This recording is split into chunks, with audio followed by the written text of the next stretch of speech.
नमस्कार। आज देश की तमाम फटाफट खबरों में आपका स्वागत है। आप न्यूज़ के चैनल इसलिए देखो क्योंकि आपको सूचनाएं प्राप्त करनी है और चैनल को सब्सक्राइब करना ना भूलें क्योंकि इन पर सिर्फ न्यूज़ होती है। तो बढ़ते हैं खबरों की ओर। दिवाली से पहले केंद्रीय कर्मचारियों को सरकार ने खुशखबरी दे दी है। केंद्र सरकार के कर्मचारियों और पेंशनरों के महंगाई भत्ते में 3% बढ़ोतरी को केंद्रीय कैबिनेट की मंजूरी मिल गई है। सूत्रों ने बताया था कि आज केंद्रीय कैबिनेट केंद्र सरकार के कर्मचारियों और पेंशनरों को दिए जाने वाले महंगाई भत्ते में 3% की बढ़ोतरी को लेकर चर्चा करने वाला था। इसके बाद बढ़ोतरी के पक्ष में फैसला लिए जाने की खबर आ रही है। इसकी आधिकारिक जानकारी प्रसारण मंत्री अनुराग ठाकुर ने दी।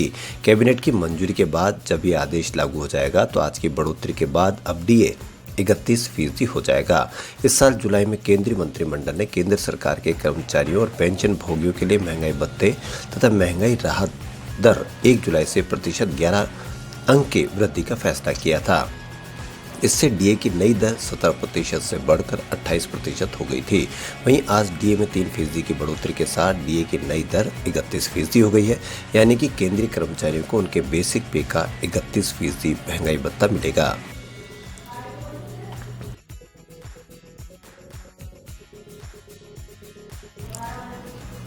कांग्रेस महासचिव प्रियंका गांधी वाड्रा ने कहा कि उत्तर प्रदेश विधानसभा के आगामी चुनाव के बाद पार्टी की सरकार बनने पर राज्य की छात्राओं को स्मार्टफोन और इलेक्ट्रिक स्कूटी दी जाएगी। प्रियंका ने बृहस्पतिवार को एक ट्वीट कर कहा कि कल मैं कुछ छात्राओं से मिली। उन्होंने बताया कि उन्हें पढ़ने और सुरक्षा के लिए स्मार्टफोन की जरूरत है। मुझे खुशी है, घोषणा समिति की सहमति से आज उत्तर प्रदेश कांग्रेस ने निर्णय लिया है कि राज्य में पार्टी की सरकार बनने पर इंटर पास लड़कियों को स्मार्टफोन और स्नातक लड़कियों को इलेक्ट्रिक स्कूटी दी जाएगी। गौरतलब है कि प्रियंका ने पिछले दिनों ऐलान किया था कि उनकी पार्टी राज्य के आगामी विधानसभा चुनाव में 40% सीटों पर महिला प्रत्याशी उतारेगी। कांग्रेस महासचिव ने अपने ट्वीट में कुछ छात्राओं के एक संवाददाताओं से की गई बातचीत का वीडियो भी टैग किया, जिसमें वे लड़कियां कह रही कि उन्होंने प्रियंका के साथ तस्वीरें खिंचवाई है। इसमें एक छात्रा ने कहा कि प्रियंका जी ने छात्राओं से पूछा कि क्या आपको मेरे साथ सेल्फी खिंचवानी है, क्या आपके पास फ़ोन है। इस पर हमने कहा कि हमारे पास फ़ोन भी नहीं है और कॉलेज में फ़ोन लाने की इजाज़त भी नहीं है।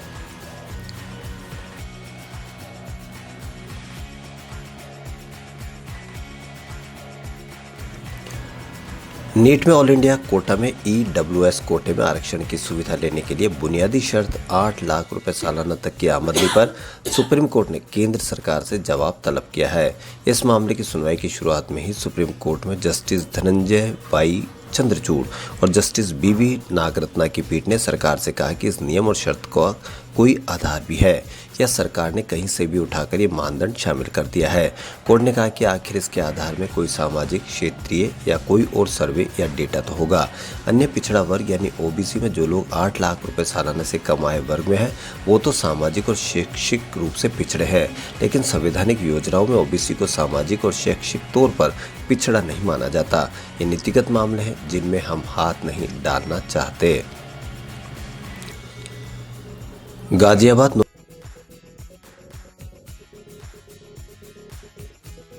नोएडा से रोजाना दिल्ली जाने वाले लोगों के लिए अच्छी खबर।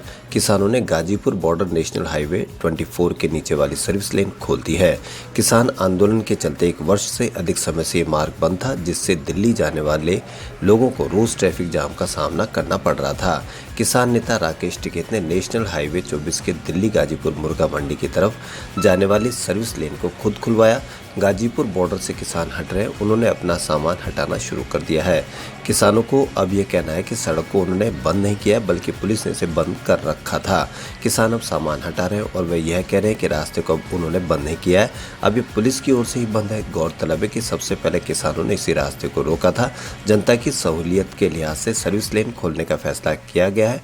सर्विस लेन बंद होने से संबंधित मामला सुप्रीम कोर्ट में जाने के बाद ये फैसला किया गया।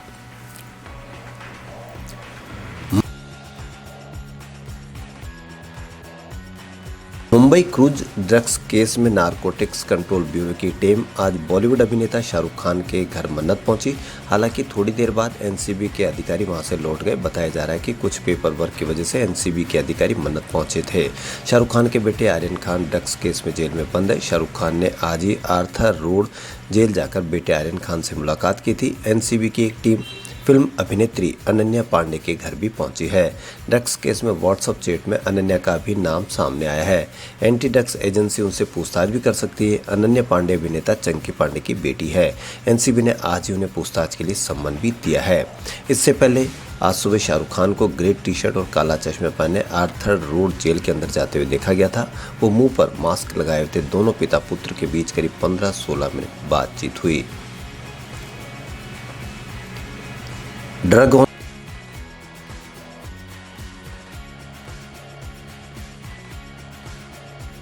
क्रूज मामले में महाराष्ट्र सरकार के मंत्री नवाब मलिक ने एनसीबी के जोनल डायरेक्टर समीर वानखेड़े पर नया हमला बोला है। नवाब मलिक ने आरोप लगाया कि सुशांत सिंह राजपूत की संदिग्ध मौत के बाद से बॉलीवुड के लोगों को फंसाया जा रहा है। बॉलीवुड वालों की परेड करवाई गई। कोविड काल में जब मालदीव में बॉलीवुड के सेलेब थे, तब समीर वानखेड़े का परिवार भी वहीं था। समीर खुद भी दुबई और मालदीव में थे और वहीं बॉलीवुड से उगाही की गई। एनसीबी अधिकारियों पर कुछ मामलों में अपने परिचितों को गवाह बनाने का आरोप लगाते हुए 62 वर्षीय नवाब मलिक ने कुछ दिन पहले कुछ तस्वीरें साझा की और संवाददाताओं से कहा, इस तस्वीर में दिख रहा व्यक्ति फ्लेचर पटेल है और उसकी तस्वीर एनसीबी अधिकारी समीर वानखेड़े की बहन जसमीर वानखेड़े के साथ है। उन्होंने वानखेड़े की एक और तस्वीर साझा की जिसमें वो पटेल के साथ दिख रहे हैं। इसके साथ ही मलिक ने दावा किया कि वे एक दूसरे को बहुत अच्छी तरह से जानते हैं। एनसीबी नेता ने पूछा कि सवाल यह है कि एनसीबी अधिकारी अपने किसी परिचित को मामले में कैसे गवाह बना सकते हैं।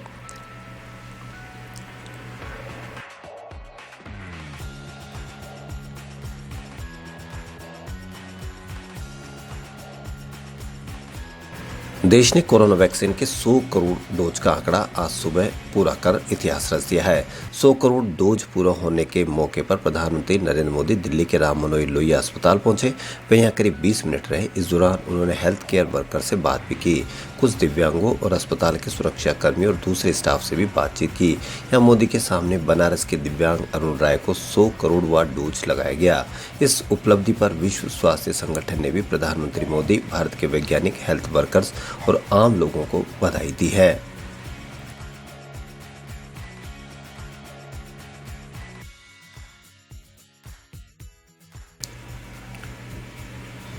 मीनाक्षी सुंदरेश्वर का ट्रेलर सान्या मल्होत्रा और अभिमन्यु दसानी के कैरेक्टर के बीच अरेंज मैरिज को दिखाता है।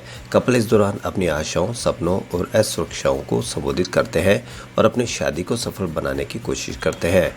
इसी बीच अभिमन्यु दसानी को बेंगलोर में नौकरी मिल जाती है, जबकि सान्या मदुरई में घर पर फंसी नजर आ रही है। दोनों अपने लॉन्ग डिस्टेंस रिलेशनशिप को सफल बनाने के लिए संघर्ष करते हैं। अब ये फिल्म देखकर ही पता चलेगा कि दोनों अपने रिलेशन को बचाने में कितना सफल रहते हैं।